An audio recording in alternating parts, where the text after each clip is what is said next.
Welcome back, guys and girls. Unless you're a vegan, then you just get a good morning.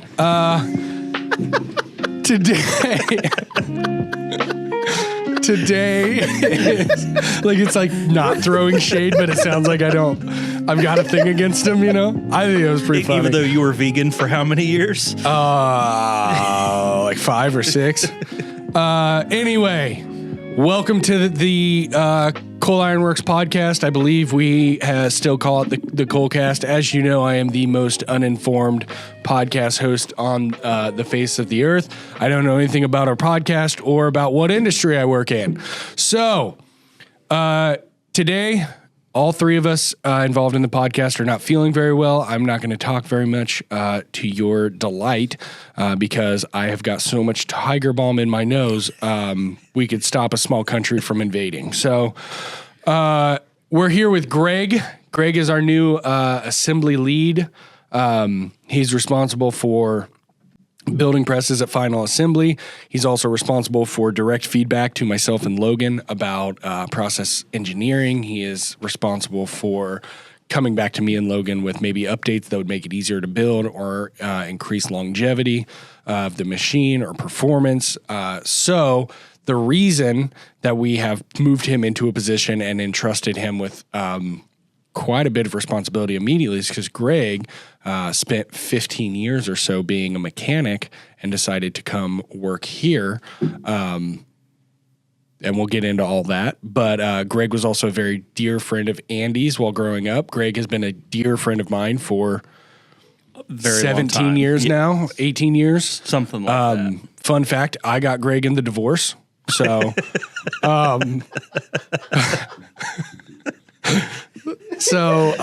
when we lost our staff, as many of you guys know, we lost a lot of people over the summer, all for great reasons. They all moved on to really great opportunities for them. 2 people got married. Somebody had a baby. No, only one person had a baby. Nathan had a baby. But I was left without very many hands last summer. And we sent an offer out to Greg, and Greg said, okay, cool. And much like I did, he said, I'm going to need a little bit of time to make the transition. So we respected that. And then he came over and immediately has been a game changer. So we're going to get into that. We're going to get into what got him into blacksmithing. We are going to get into what got him into some of his other interests, because he's also I don't know.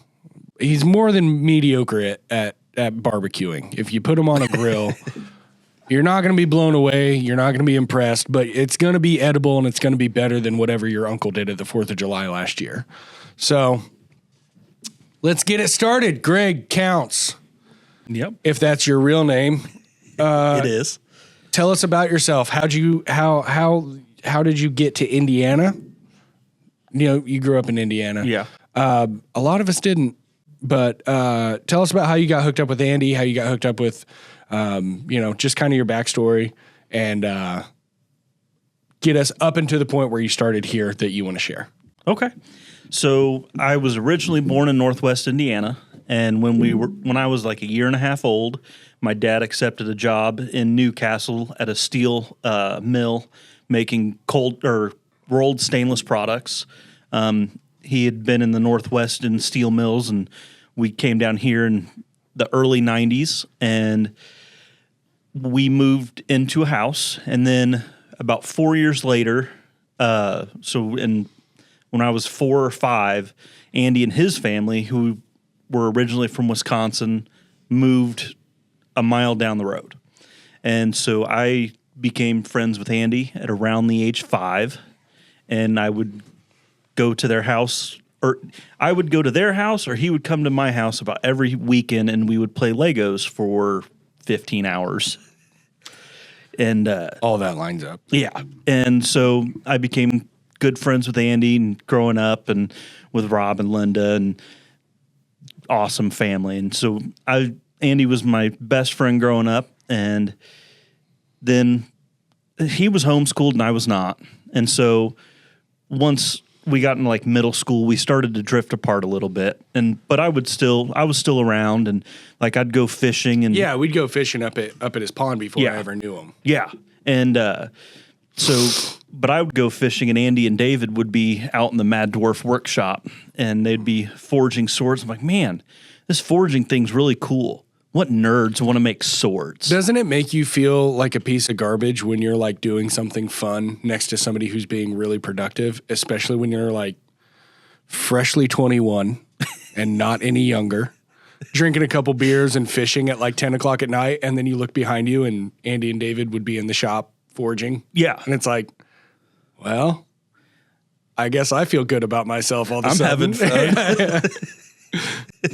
Yeah, and so so that was like my intro to blacksmithing, was just watching what they were doing. And like they made, one time Andy had made some throwing knives. I'm like, that's cool. Like I'd like to do that sometime, but that was around the time where they were really starting to get into the mytho-poetic, whatever David calls it, I was like, that just wasn't my thing at the time. Mm-hmm. But I was always fascinated by the process. Sure. Like in the first press they had was they stole Rob's log splitter. Yep. So they could start doing pattern welded steel. Yep. And I was like, that pattern welding thing, like that's pretty cool. And yeah. I'd always wanted to weld and stuff like that, and I'd always wanted to be a mechanic, fix things, make things, but I was kind of told, well, you should be an engineer. Yeah. And I was like, okay. So then I graduated high school, went to one semester at an engineering school. I'll try not to hit the table. That's See, Evan's going to be nice to you about it. If I did it, Evan would have my head on a stake. That's facts. I would, yeah. He's like, you Greg know, gets like a pass. when you go to like a friend's house and you like have a juice box and you don't know you're only supposed to have the juice box at dinner or whatever. Yeah. And then like, you know, the mom comes in and is like, you know better, you didn't have a juice box, yelling at the kid. And then it's like, well, Greg took it. And then it's like, oh, well, Greg, sweetie, we only have juice boxes at dinner. That's how Evan is with me. Yeah. We only have juice boxes at dinner, Francis. You know that. I don't. So one like semester of engineering college, and I was like, I don't know about that. It was also in 2008 when I was going for automotive engineering. Right, the economy was rocking right there. Yeah, you know. Yeah, we were really set up for success graduating high school. Yes, the perfect time to graduate high school. Right. And so the school I went to, it was 4 semesters a year. You'd work a semester, go to school. Oh, a semester. I thought you were talking about Blue River. I thought you were going to say it was 4 people. What? Close, yes. All 59 of us that graduated. Yeah. But so the school was set up. And How accurate that was. It doesn't look like it was very good, guys. no, it was not good. Yeah, not great. So so half the students would go to school, half the students would work, and then they'd swap. And so you were required to have a job during that time. Imagine that, people having to have jobs. Yes. And so I got hired on at the Buick plant in Flint, Michigan for GM, and got laid off before I even started. And so I was like, I don't know if this school engineering thing is right for me at the time. So I was like, well, I'll do the National Guard thing, maybe go back to college. And so then I went to boot camp, and right after boot camp is when I met you. Mm-hmm. So that would have been like 2009. Yeah, 2009. Yeah. And Smoking cigarettes in an IHOP. yeah, until 3 a.m. Yep. Well, in my defense, I didn't get off work till 1. So That's true. And so then, and in the Army, I went to became a computer network engineer. And I determined after that desk work was not for me. Mm-hmm. And I'd always wanted to learn to weld, learn to fix things, learn to make things. I started tearing stuff apart in the house at a very young age. yeah. And like we had an 83 Camaro that I tore apart and put it back together, and it still ran. Yeah, mostly. No, it ran. It didn't run when I started. And I almost wrecked it one time. I just got it. I don't remember the Camaro at all. Was it still there? Yeah, that's what Kevin drove in high school. Oh, that Camaro. Yeah. Okay. Yeah, that one. Yeah. Well, Kevin, of course, would get the cool car. Yeah, after I spent you all years fixed it. and years fixing it. Yeah. Yeah, and I got to drive it like twice ever. And one time I almost wrecked it because the throttle stuck right in front of Andy's house. Oh. And I was going 90. Well, you were going 90 and then the throttle stuck, right? Like No. Oh, okay. No. So you weren't like gassing it. I and was the throttle gassing it and the struck. throttle stuck. I couldn't get it unstuck. And so then I was like, oh, I'll just shift it into neutral. I'm like, oh no, shut it off. And then got the throttle unstuck. But it was gravel at the time. They were getting ready to chip seal it. And this was still when all the trees were lining 100 East. And Oh, yeah. before the pond. Before the pond, I was yeah. getting a little loose, and I'd hit those trees before in my truck. Sometimes it happens. Being 17 and ice on the roads and just wanting to have some fun drifting Yeah. in the Especially trees. easier to find a rear wheel truck than it is. Well, it was a 4-wheel drive truck, Oh, was but it? why would you use 4-wheel drive? Not when you can go drifting. Yeah, exactly. But so I grew up with Andy, and then around 2009, I met you. Went on a deployment, and while I was on the deployment, you had messaged me, "Hey, I Skyped you or something. I don't remember. We were communicating. I just went by your mom and dad's house. We're going to some kid named Andy's house to Yeah. a blacksmith. Because I know David. Or no, you said we're going to some kid's house. I knew David and Nathan, obviously, and they Yeah. invited me out. And Nathan was like, well, you can just come with me. Because at the time, me and Nathan were like, there was a street dividing us. Like he lived here and I lived here. And he was like, I'll just take you with me. And as we passed your mom and dad's house, I was like, I wonder if Greg knows these people. So I was like, I'm going to some kid's house next to your house. Do you know him? I was like, yeah, you're going to Andy's house. Yeah. Immediately I knew. And so, yeah, it's wild. I've known you for years. I've known Andy and David for years. Yeah. I met Nathan through you. And so at the start of Cole, I'm like, oh, this is cool. Like they're making these machines. And so I followed it very closely for the whole thing. It was like, I wonder if I could ever like do something there. Like, and so and at that point, then right after that deployment's when I started my mechanic career. Right before that, I was fixing electronic farm equipment, basically. Navigation system specifically, right? We did that. I didn't do much of that. I did mostly wiring harnesses. And so I would build custom wiring harnesses for planters and spray controllers. And I also did a lot of valve and flow meter work for sprayers. Okay. Is what I All of that primarily is riveting and interesting to every single one of us, just so you know. It is to me. You'd be shocked at how much electronics are in farm equipment, even back in the 60s. I'm not shocked at all. I just think that's the least cool part of farming.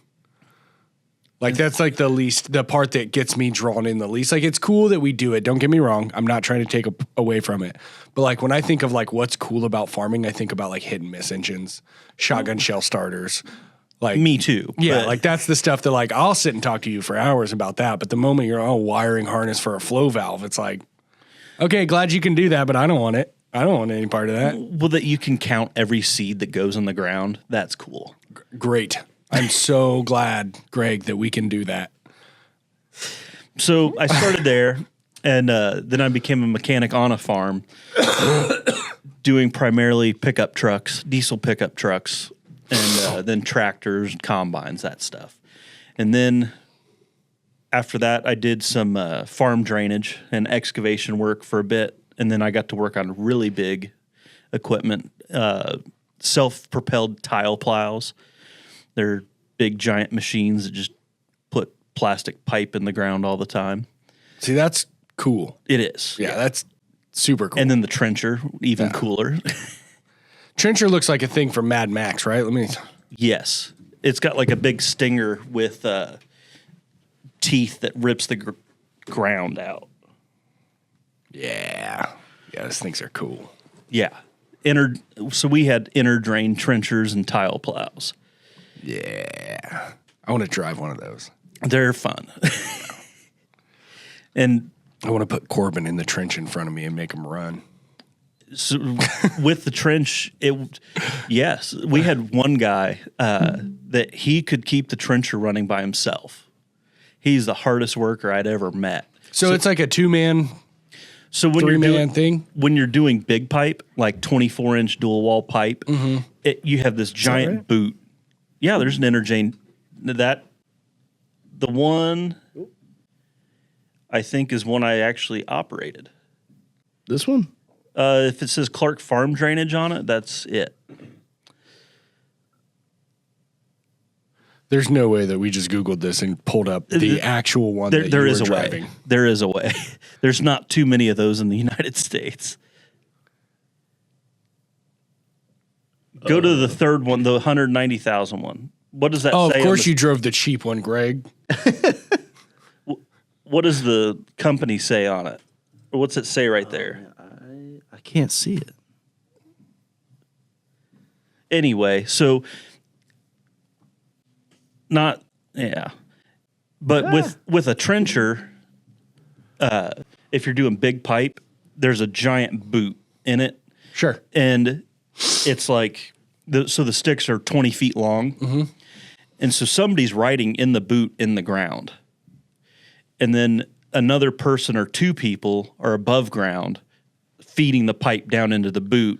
That makes sense. And then the guy in the boot is then connecting the pipe, and then we just put like a screw in them to keep them together. Sure. And Trey would climb down into the boot, make the connection, climb out of the boot, grab a piece of pipe, throw it in the boot, climb down, and could do it by himself and keep the trencher running. It was For how wild. long? Is this like you could put him out on the field all day doing this, or is this like a cool trick he could do for 20 minutes? Oh, no, he would do it all day. Did you pay him for 2 guys? He was not paid. I was not the one paying people. I was a little Indian at the time. I was not a chief. No. But that was out of necessity. We were down guys. Hey, that one right there. I have run that trencher. Clark Farm Drainage. So that's with Seems that's like not with dual wall pipe. they're tearing up an awful lot of valuable crop there. So it's probably if that's Seems like a weird time to be able to start doing that. I believe at the time that was fallow ground because I think I recognize that field. And so in order to be certified organic, your field has to be fallow for 5 years. Hey, there's Trey on the right. What's up, Trey? Shout out all my Treys. All my Treys run drainage. And so then I did that for a bit, and then I then I became a flat rate mechanic, and I've done that for many years since. And that wasn't enjoyable because of... It was, Okay. but also when it was enjoyable, but like I said earlier, I'd always followed Cole, and I was kind of just waiting. I had even come up with, well, maybe I could talk to Nathan or Francis. Maybe I could do this for them, or maybe I could do that for them. Well, you had called me while I was in California at literally like a street fair at the end of CBA, and I could barely hear you. I could barely understand you, and it was just like, give me a hammer. Can you give me a hammer? And I thought you were just asking for me to give you a power hammer. And then I like walked away, and we had that whole conversation about like, if you can like put a power hammer in my garage, I can tinker with it. Yeah. I can figure out, whatever. But yeah, I remember that was the start of being like, okay, maybe Greg does want to come work here. Yeah. Like I just got a phone call of him screaming, give me a hammer. I was also probably slightly, We were pond fishing. yeah. Only ponds. I don't know why that's You waited funny. till I took a drink of coffee. I don't know why that's funny. Only ponds. Yeah. You can't drink when you fish on the lake because the wildlife warden is a jerk. Only if you're the one operating the boat. Well, you think I have friends to operate the boat for me, Greg? You need friends that have a boat. You don't know what kind of boat I have. If you're like me, you've got two that don't run in your backyard. Greg knows what kind of boat I don't have. All right. So you grew up with Andy. Yep. You kind of split apart. We met. I met Andy. So I knew Andy when we went to that first Hammer Inn. I didn't know where Andy lived or that it was Andy's Hammer Inn. I was essentially just told, like, you're coming. Yeah. So I meet up with Andy because I had been telling Nathan for 2 years that him and David and Andy needed to go into business together. And then finally one day he was like, hey, I'm going into business with Andy. And it was weird. But so anywho, that was 12 years ago. No, longer than that, probably 15 years ago. And then fast forward, you going to New Mexico and working irrigation and then coming back to Indiana, buying a house and having, you know, too many dogs and the perfect amount of children. And then you come and work here. Yeah. So one of the things that I've appreciated at you, let me try that again, take two. One of the things I've appreciated about you working here, and there is genuinely a myriad. I give you a hard time because we've been friends for so long, but one of them is that we have a lot of cool benefits for blacksmiths, metalworkers, knife makers when they work here, and you take full advantage of it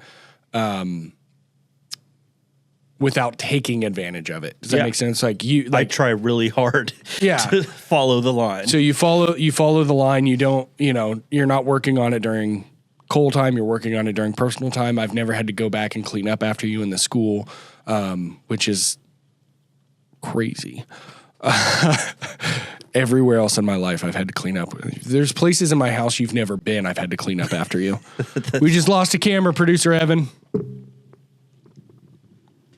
We just gained it back. Yeah, we just had a weird power outage. Well, it was the lights too. Yeah. Hang on. Let me check on pulled my microphone out, producer. Why did you do that? Why? I was just fiddling and it came out. Okay. Okay. Are we back? Looks like we're still good. Anyway, so yeah, I've got places in my house you've never been. I have to clean up after you in, but you are very respectful of what we've worked so hard to offer. And I say we, a lot of it was in place when I came too. I've just been given a small amount of stewardship over things, and it makes my life a lot easier when people are respectful. So what kind of things are you working on now? What did you start working on when you got into bladesmithing? Or I guess I won't ruin the surprise. When you got into metalwork, what kind of stuff did you get into, and what are you doing now?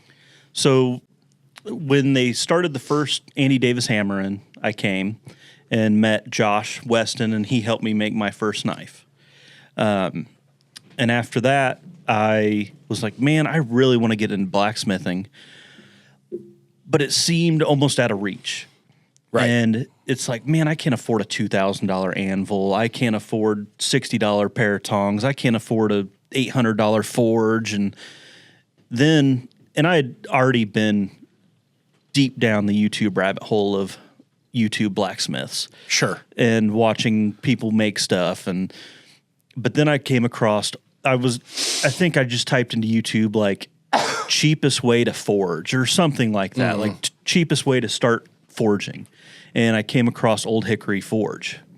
And it was his destruction test of a V-Vor anvil. Oh, yeah. And I was like, oh, well, I can afford $150 for an anvil. For a decent anvil. Yeah, it's not great. It's got hard edges, though, and it's a good face. Well, the hard edges don't last very long. Oh, I don't know.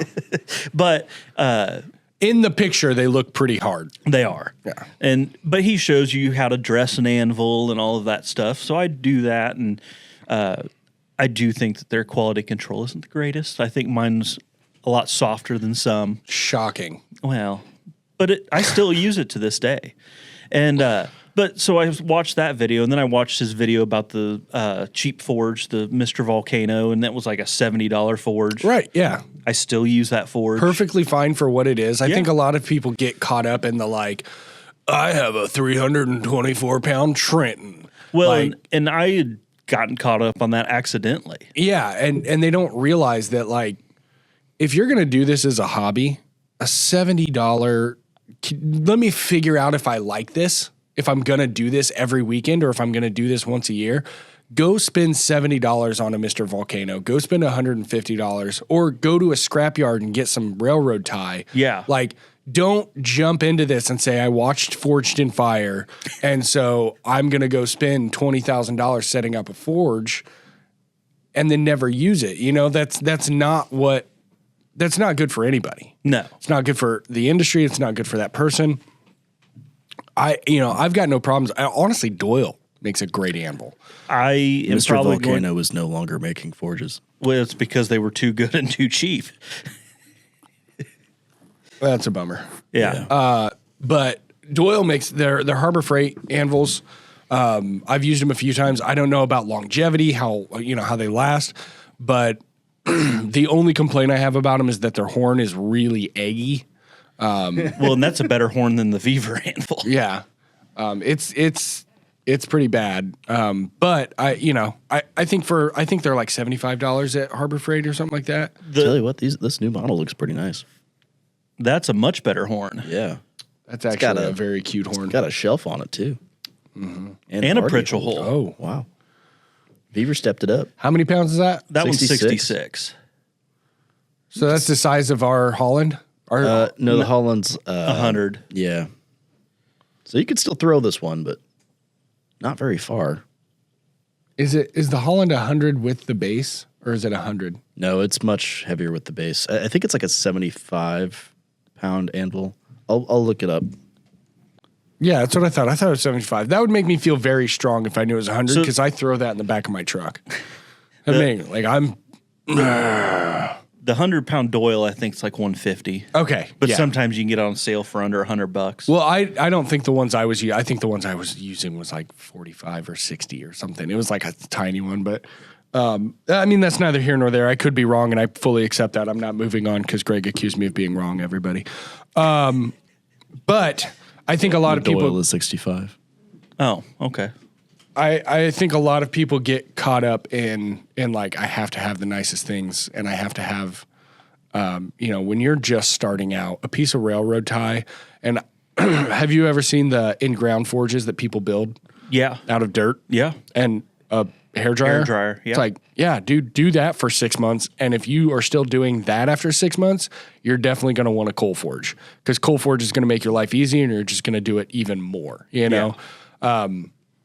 So I think that a lot, and we interview people on here that'll come on and say like, oh, when I first started out, I just had this crappy little Atlas and this crap, and it's like, good. That's where you should start out. You know, nobody likes the kid that started out with a Power pristine, hammer. yeah, like a pristine shop that, even if they're great at what they do, it's like there's a little bit of you have to have some skin in the game. Yeah. You know, and that, I'm sure that's fine. yeah, that was a lot of sirens all at once. Yeah.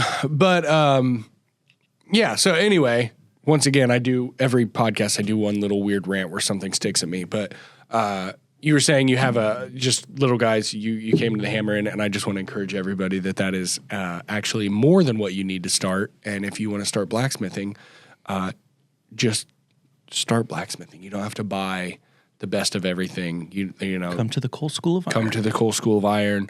CBA has affiliates. IBA. I mean, anywhere in SOFA. Indiana, you're good. Yeah, SOFA. So, send me an email and I will do the research for you of where you can go in your area. Like, just send me your zip code.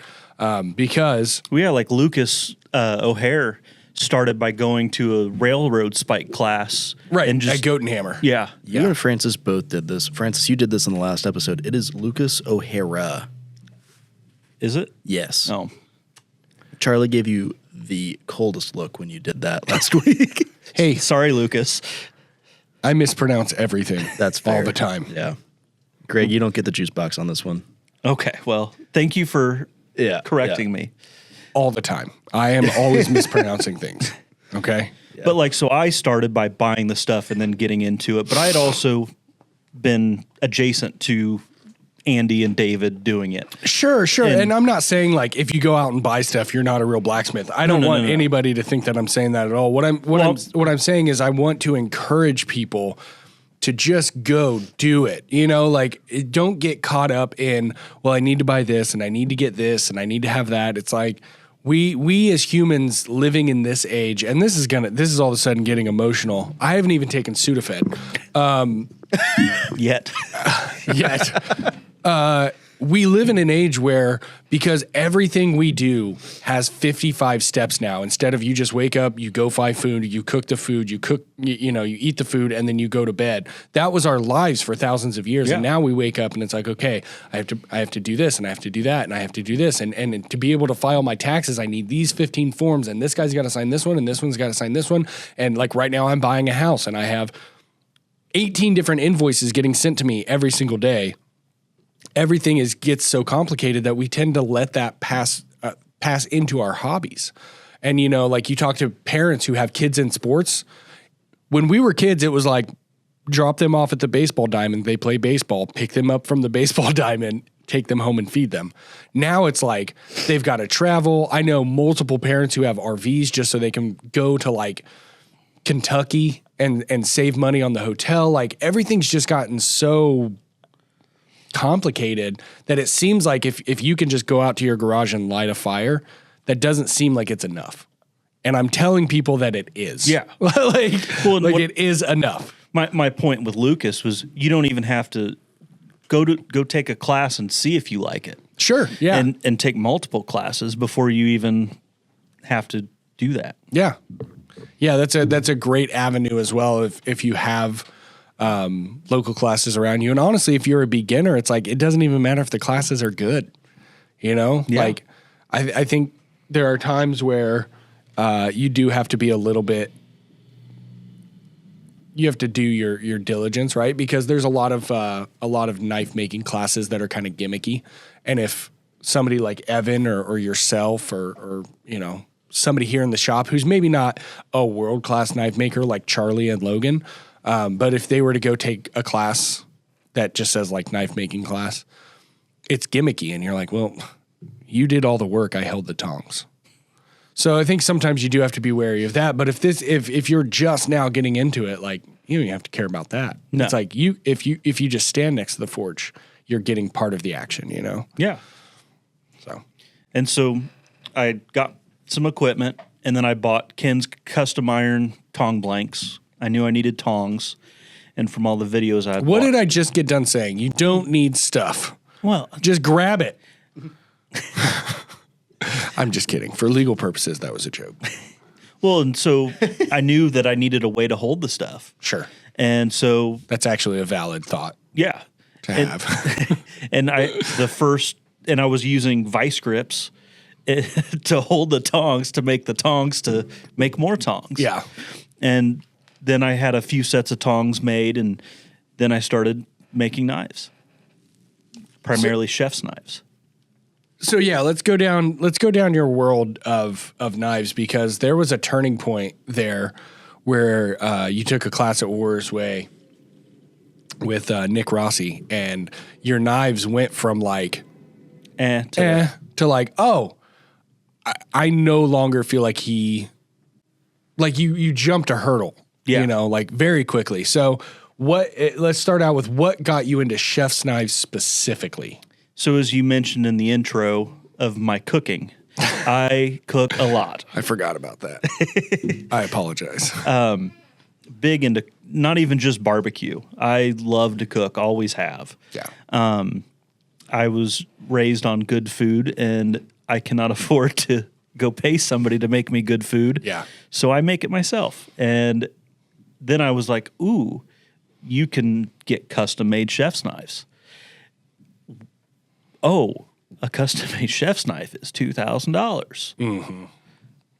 Well, I have friends at Blacksmith. Maybe I can make a chef's knife. And and then sell them. I used to do mechanic side jobs out of my garage, and I had one or two jobs where it just probably cost me money to do. And I was like, I don't know that I want to keep doing this as a side thing. And so that's when I started making knives for my side thing. So we went to, is it Newcastle or was it the Henry County? Henry County's Farmers Market. Farmers Market, yeah. And we had, and I've talked about it on the podcast before. You asked me to come up and help you out real quick and hang out. And I think we made a couple nails and a couple hooks. Yeah. Like it wasn't, what we were actually forging wasn't that cool. No. But what I really liked was you knew where you were at in the makerspace. You knew that you weren't selling $2,000 chef's knives. No. So you had finished knives, I think were like 150. Probably. You had knife blanks. Yep. And then you had like knife blank. Yeah. And like handles. And somebody could come up and say, hey, I want a finished knife, but I want it to be this blank and this handle. I don't like any of the finished ones. And you'd say, okay, come back next week. And you'd finish it for them. Or they could say, okay, well, I've got a grinder, but I don't have a forge. Let me buy this knife blank from you. And you'd sell it to them for a discount. Like, it was just something I never thought of where, like, I don't think that that's necessary or appropriate at every stage of the market. But for where you were at and what you were doing, that was like, oh, this is cool. Because it's still in that same spirit of like, you know, I talk about it a lot as like, that day is do cool stuff and invite other people. Is there a problem? No, Evan? no, we're good. Because there's a way goofier picture of us. Oh, I think don't I've taken doubt that one goofier bit. pictures of you guys. The Warriors Way where we're standing under the building name. Yeah. The only way it could get worse is if one of us had a lazy eye. I'm sure one of us bad. had. I can make that happen. But anyway, you know, I talk about it a lot. It's like, you know, the whole purpose of life, the reason that we're here on this earth is to do cool stuff and to get other people to do it with us, to invite other people, to encourage other people, to be a positive impact on other people by doing cool stuff with them. And I thought that was such a good way to do that of like, hey, you guys are going to watch us make a couple nails. Here's something sharp and pointy. Isn't that cool? Oh, by the way, if you can't afford or if you don't want one of the ones that I've finished, I feel like there's a lot of slobber in my mouth and the mic is picking up everything, every smack. But I also just could be because my head is so pounding. Did you turn the microphone on when I said that? No. I'm just getting self-conscious. It was such a good way of saying, okay, like, if you don't like this or if you can't afford this, like, here's how you can still join me in what I'm doing. Well, and also at that time, I wasn't good at the finish part. I could forge a good knife. I couldn't, the fit and finish wasn't there. Yeah. And that was a way to still sell the knife and not have to do that part. But then, like you said, I went to Warriors Way and took a class with Nick, and that took my fit and finish to a whole new level. Yeah. So what specifically about that was the turning point where it was like, okay, something clicked? Because I remember we've talked about it before, and you had explained it, but I don't listen when you talk. So what was that turning point where you were like, oh, okay, this makes sense all of a sudden? The big thing was hidden tang knives. Mm-hmm. I would sit there and just drill and not get any good fit, and then I was shown the dowel method. That was a big game changer for me. Is that like the Dow Jones? Yes, the Dow Jones. Zinger! It's just a much easier way to do hidden tang. Sure. And then also how to properly use a grinder, because I'm 100%. Until that point, like, I was just in the garage doing. I would Google things on YouTube, but that was it. And so having somebody actually be like, I never knew that on a Scotch-Brite belt that the blade should be pointed down so it doesn't explode on you. Like, I was Well, that's just logic, Greg. Well, I didn't have one blow up on me until that point, but I was definitely doing it the wrong way. We all do stupid stuff like that. I can't tell you how many belts I've had explode. Well, and I've had belts explode. Doing dumb stuff. And it's like, oh, this is a brand new belt, and then explodes. Specifically, Charlie's so good about making you feel like so terrible. Like, he like will correct you so that it doesn't happen again. And he doesn't mean to be like, well, actually. But it makes you feel bad because it's like your dad being like, come on, bud, you can do better. Yeah. Yeah. So we all do stuff like that. That's not. Well, and then you could be working on something for a half hour and be like, man, Charlie, I just can't figure this out. I don't even want to start with that. Yeah. 30 seconds later, here you go. It's like, oh. 30 seconds later, not only is it done, but he's also drawn out a jig and has started machining it so that I can do it again 50 times. Better, yeah.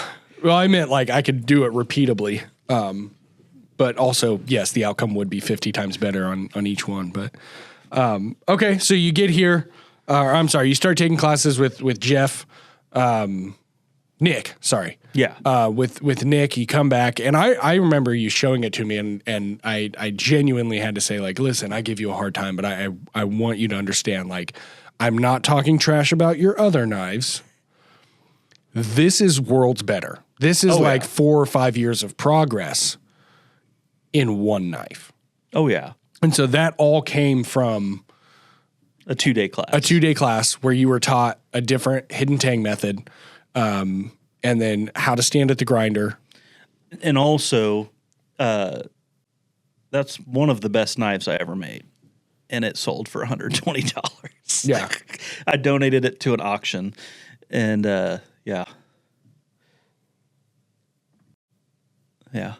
That makes me feel bad that it didn't bring more for that charity, but. Did it go late?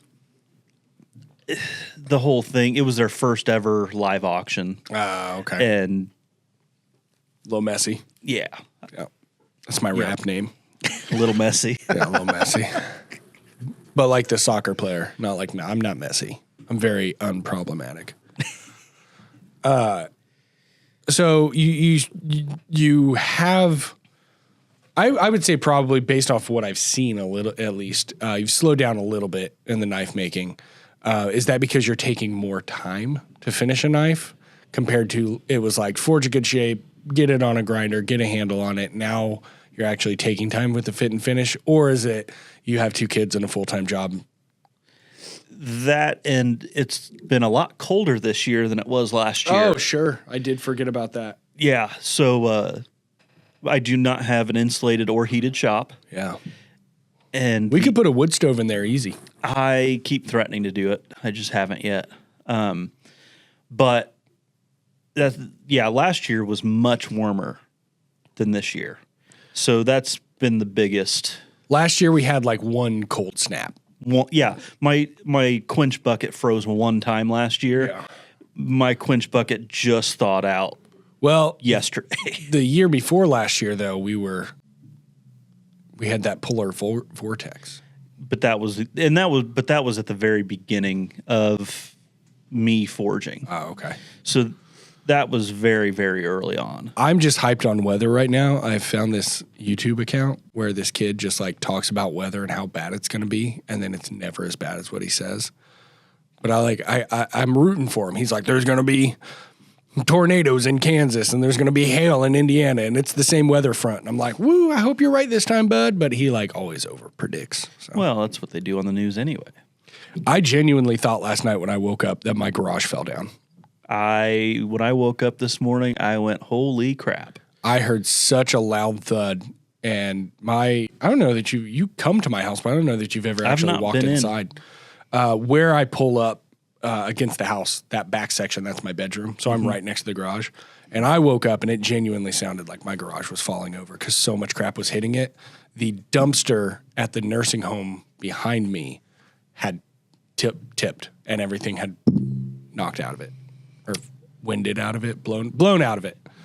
Blown out of it. I left in the dark this morning, so it'll be interesting when I get home to see what happened. Yeah. Because the wind in town was that bad. I have nothing surrounding my house but empty. Right. So the wind is wild. Yeah. Anyway, that was a weird segment. All right. So you get here. You're making knives. You're working here. Let's talk about your time at Cole. What are you excited about working at Cole? What are some of the things that stand out? Probably the biggest thing is, one, access to the equipment from time to time is fantastic. And then the knowledge. That's the biggest thing. Like having a Charlie or a Logan to be like, hey, like I'm stuck on this. Oh, well, have you thought of it this way? Oh, no, I did not. That's been pretty big. And then also just making the machines. I've learned so much more about them, and it's fascinating. I'm always fascinated by how things are made, and I've always been fixing things, but inside I always wanted to make things. Right. And so that's been very rewarding. Reward. I can't speak. I said rewarding. Ward. I still speak better than my children. Rewarding.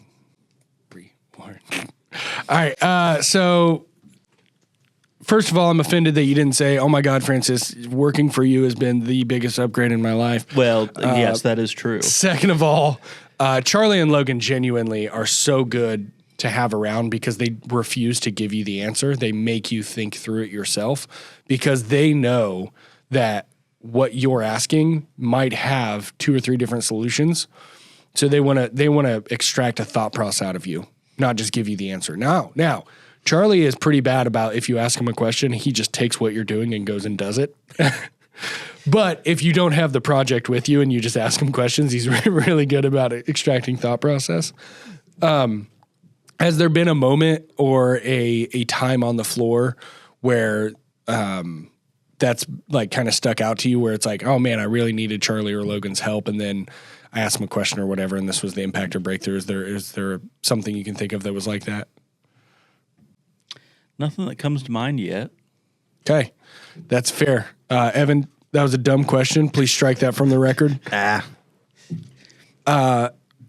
So what are you looking forward to? You know, when I came to Cole Iron Works, this is a company that I want to retire from. These are connections and humans that I want to be around. You know, there's all these movies about old men still being best friends about, you know, or after 60 years, 70 years old, you know. I think me and you and me and Nathan, that's how we would have been regardless of Cole. But people like Logan and Charlie and maybe Evan, if he ends up ever being an old man. He is an old man. I don't like those implications. You're 17 years younger than the rest of us. You're never going to be as old. We are going to be old men when you're middle age. Like, Yeah. I will be retiring when you're ready for middle management, you know, like.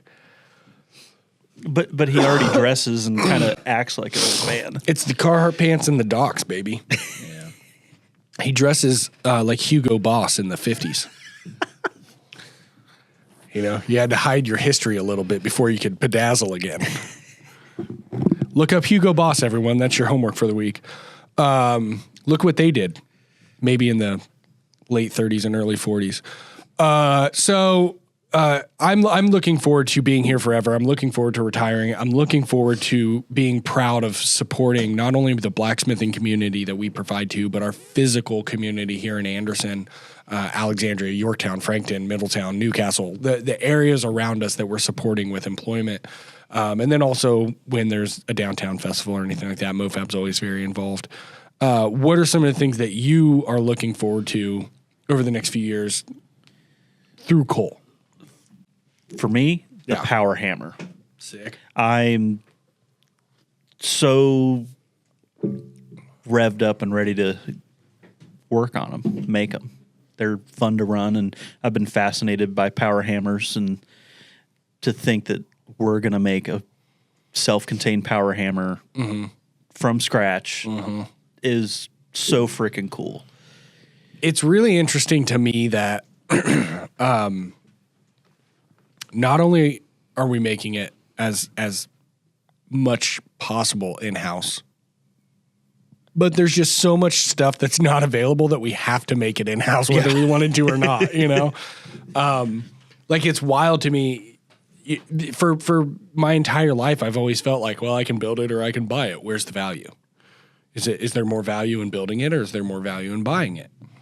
And there's some of the stuff that we're doing that's like, nope, that's not available. Like, we could slightly change a few things on the presses and be pretty much all off the shelf components. Yeah. You can't do that with the power hammer. In fact, we tried off the shelf cylinders and it just doesn't work. We have to make our own cylinders. We tried flywheels. It doesn't work. We have to make our own flywheels. So I've been shocked at the amount of stuff that, like, not only are we the first ones to make it in several years, but we're also even the first ones attempting it or using some of the stuff that we're using. I don't know. Maybe I'm just dumb and we're going to get people that work in manufacturing that respond to this video. Any interaction's good interaction. And tell me that I'm stupid.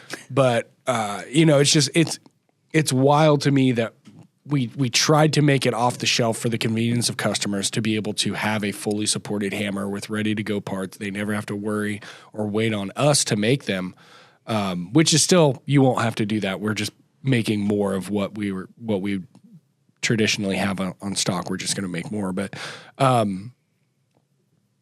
it's been wild to me that it's not even an option. Yeah. You know? Yeah, and to think 50 years ago there was power hammers all over the United States still in use, and now there's not many. Yeah. Well, the idea of every town has a blacksmith isn't that old. No. You know? And what's the Joe Rogan thing? The Civil War was 2 people ago or whatever. Oh, yeah. I think it's 3, but yeah. I mean, that's a good point. Your grandfather's grandfather's grandfather was an old man during the Civil War. Yeah. You know, if you think about it. So, like, and there was a blacksmith in every town. Yeah. Well, not only a blacksmith, but all kinds of. We've gotten so far away from providing for ourselves. Are we ready for rant number 3? Yeah, let's go. All right.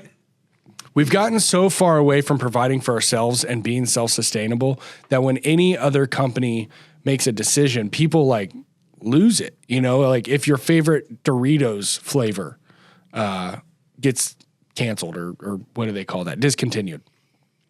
People like lose their minds and they like sign petitions online, like bring back guacamole tomato flavored Doritos.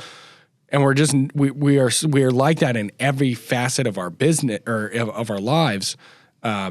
We just are so the opposite of self-sustainable. Well, every town was self-sustainable. And, right. If we go 3 generations back, if, say nuclear fallout happened, like you said, every town had to be self-sustainable. Every town had to be able to provide for its residents. So you had a blacksmith, you had a machine shop, you had a barber, you had a dentist, you had a butcher, you had a grain elevator. Exactly. Yeah. So, and even if your local farmer was also the butcher and the grain elevator, and he just kind of did one for all, it was still there. There was still there. Oh, that was an actual flavor. That's an actual flavor. Dude, they make so many flavors. I'm not going to take credit for that because I could say like, let's try another one. Let's try another one. Lemon pepper and garlic. Lemon pepper garlic Doritos. Let's see if that was ever a flavor. It was already like a suggestion when I started typing it in. See, that one would shock me. Actually. They make so many flavors. There's nothing that'll shock me. Nothing. You said lemon pepper and garlic? Yeah. Doritos, oops, all berries. But anyway, while Evan looks this up, I think that one thing that, we could do better about as a civilization is self-sustainability. And that's something that we can do better on a township level, on a state level, on a personal level, is not expect nothing from other people. I don't want to make it sound like that, where it's like the world is cold and you're alone. But genuinely, like at the end of the day, when you put your head on the pillow, you have yourself. And if we could have that outlook and be more providing for ourselves and our families and the people that we care about, I genuinely think that 90% of our societal problems go away. I think a lot of our societal problems are based on the fact that we have grown up in a society that is very provisional. And when things are that provisional, you forget that at the end of the day is your responsibility. Whose responsibility is it for me to eat? Well, I have the grocery store. I have fast food. I have the Dollar General has a whole, you could almost call it a grocery store now. Yeah. My gas station has a Subway in it, so I have all of these options where it's now no longer my responsibility to cook for myself. My responsibility is to decide, do I want cheesy fries or do I want a caramel apple pie? And then I go to that place. So that's that rant. I'll finish there because I don't want people to think that I'm telling them how to live their lives or anything. But I do think that we can do better about that. And I personally can do better about that, about being more provisional for myself and my loved ones. But anywho, Back to power hammers. Do you have, outside of the coal hammer, do you have a favorite hammer that has kind of inspired your trip with power hammers? Because I know that you've gotten pretty into them over the past 6-7 months. The big one for me was Will's video series on his Beaudry. That's kind of what opened the power hammer world to me. And then also Evan put in the video of Will dropping his power hammer. That was not the Beaudry. It's not the Beaudry, but any chance to throw shade at Will. And then I found out about the counter blow hammer in Wisconsin. Yeah, the one that we're totally allowed to visit someday as long as we can schmooze your dad into it. No, that's a no-go. I've tried. I'm holding on to hope, brother. I would love to, but he's retired now, and so yeah, he's got special privileges. I don't know that they're that special. He's got retired privileges. But yeah, the 1 million pound 10-story power hammer, and then also looking at the stuff that they're doing in Pottsville, or no, Johnstown. Yeah, there you go. At the Octagon with those big hammers. That's just fascinating. Where it requires a driver, and that's so cool. We have a few customers around Johnstown, which every time we get something, it's like, oh, like I should tell them to look up this guy or this other guy that we know out there, and then it kind of clicks with me. It's like, oh, these are all schools and colleges that are buying forging equipment. Yeah. Because they're trying to bring back manufacturing and steel mills. And like when we went out to Johnstown for Urbana, it was evident that they were like trying to get the city back. It's actually a really cool downtown. If you guys ever have the chance to go to Johnstown, it's really cool downtown. Would love to go. And the park was beautiful. Like I have nothing bad to say whatsoever about Johnstown. It floods. Sure. So did my basement growing up, but but they're trying. There's a lot of places that are trying to bring back manufacturing. Gary is trying really hard. We just drove through Gary to go to a NOMA meeting, but so it was Will's video that kind of like sparked your interest. Yep. Do you have a favorite hammer? Guys, I found it. Lemon, pepper, garlic. That's not how you spell pepper. Yeah, whatever. It was a rush job. It was still good. Thank you for trying. So I Look, it's like I spelt it right. That's actually like a fairly good design for you having 5 minutes. Look, if I walked by that in Walmart, I wouldn't be like, who designed that? That doesn't. It looks like a Doritos. It looks like a Doritos, yeah. Do you remember the puffy Doritos? I didn't like them. The 3Ds? Yeah, I was not a fan. I didn't like them. I just remember the video where like there was the super hot chick that was like a professional eater or whatever, and they were like flicking them at her or something, and she had to like catch them in her mouth. And being so confused at the video, and that was like the first time that I was like, oh wow, like sometimes marketing is just stupid, and like because that Parties. Yeah, like that. Well, because that advertisement was so stupid, and I was like trying to figure out like what it meant, or like like what was this advertisement about.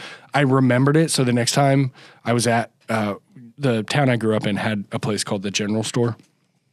And next time I was at the General Store, I was like, oh, that was that. I remember, like I know what this is because that commercial was freaking weird. So anyway, that's Doritos rant. Do you have a favorite power hammer? I'll just say self-contained. Okay. I haven't gotten to run a ton of hammers yet, but like watching videos of like a 250-pound little giant looks so terrifying. Kurt's 500-pound is Yeah, pretty sweet.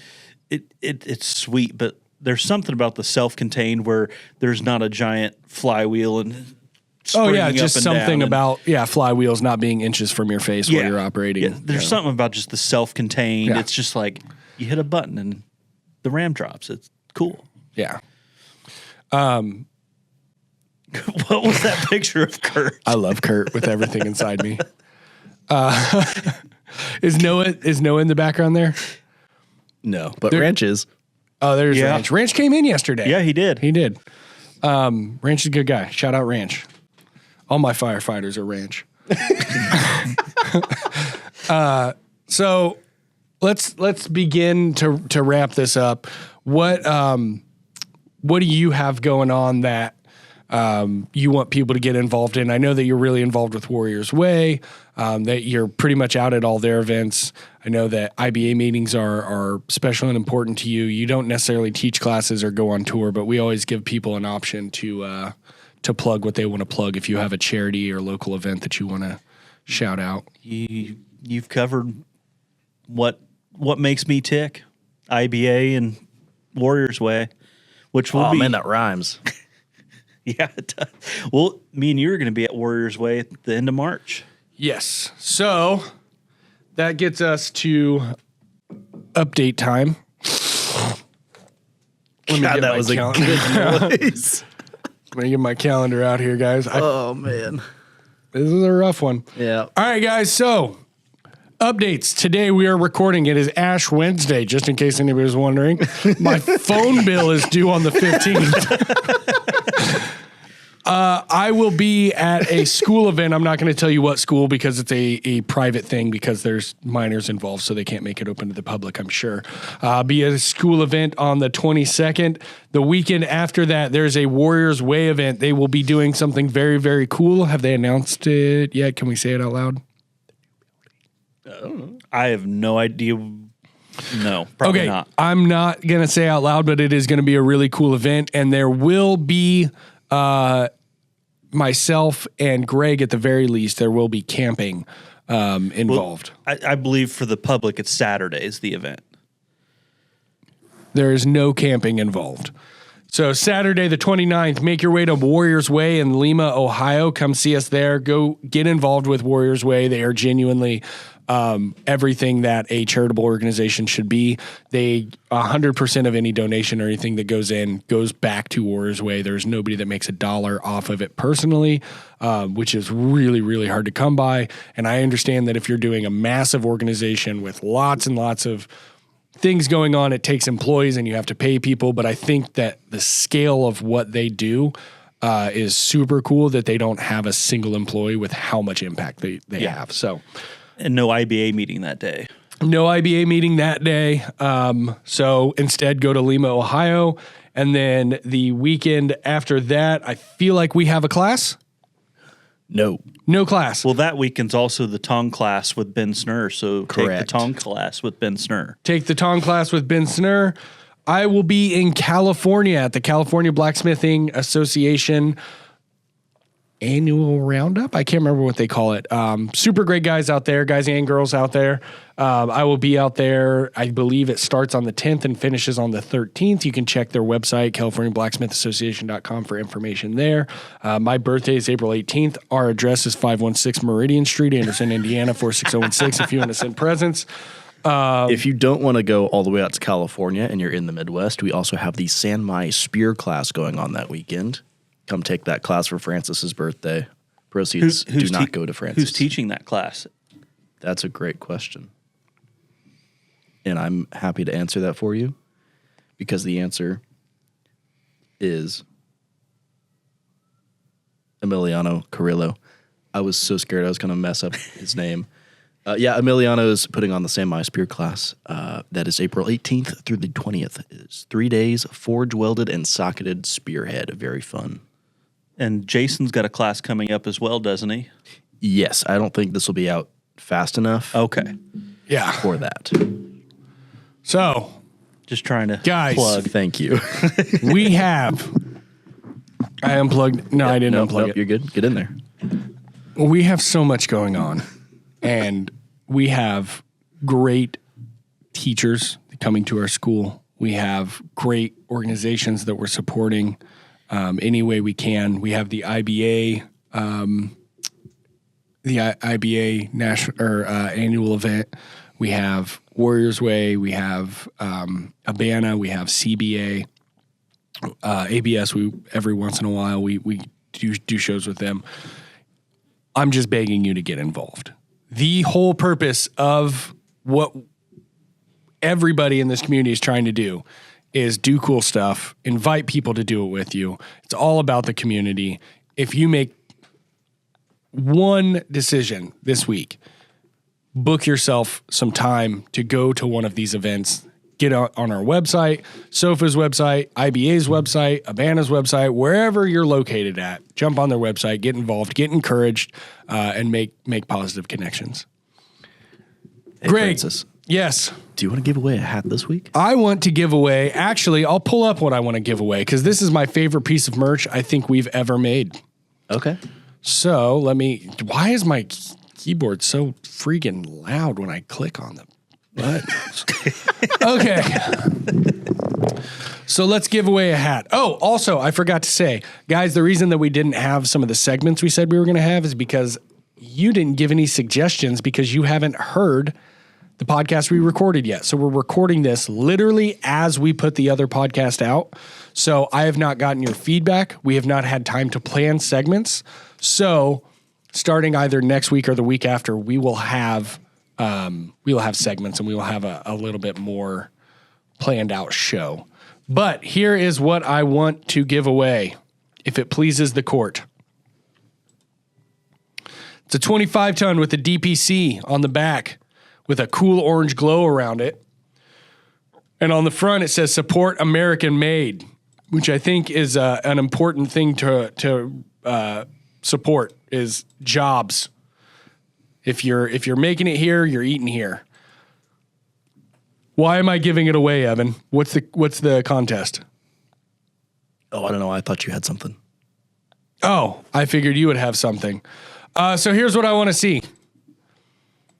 I want to see the first hammer in your shop. Not the first hammer you made, the first hammer that you used in your shop. Tag us, Coal Ironworks, in your post. Hashtag Coal Ironworks does not work. Make sure that you tag us at Coal Ironworks. I want to see the first hammer that you ever had in your shop. Bonus points if you still have your first anvil or railroad tie or whatever you used as an anvil. But let me see where all my beginners were at. What did you get started with? And then we'll see if we can't make a quick story out of it or something and share where you started and where you're at now and hopefully encourage some of these young makers to get involved and not feel bad when they see guys with, our presses or power hammers or induction forges and they're just working with a coal fire. So I want to see your first hammer. Thank you guys for coming by. Sorry it's been so long. A little bit loopy because we're all sick, but hopefully you enjoyed it. Have a good one.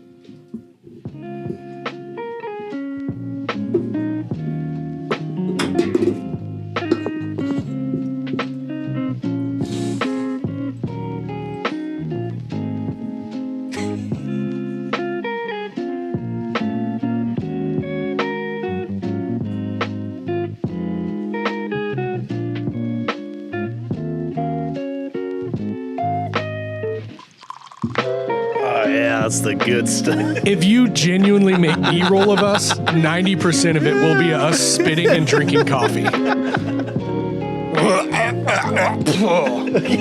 then you drink the coffee to get the taste out of your mouth.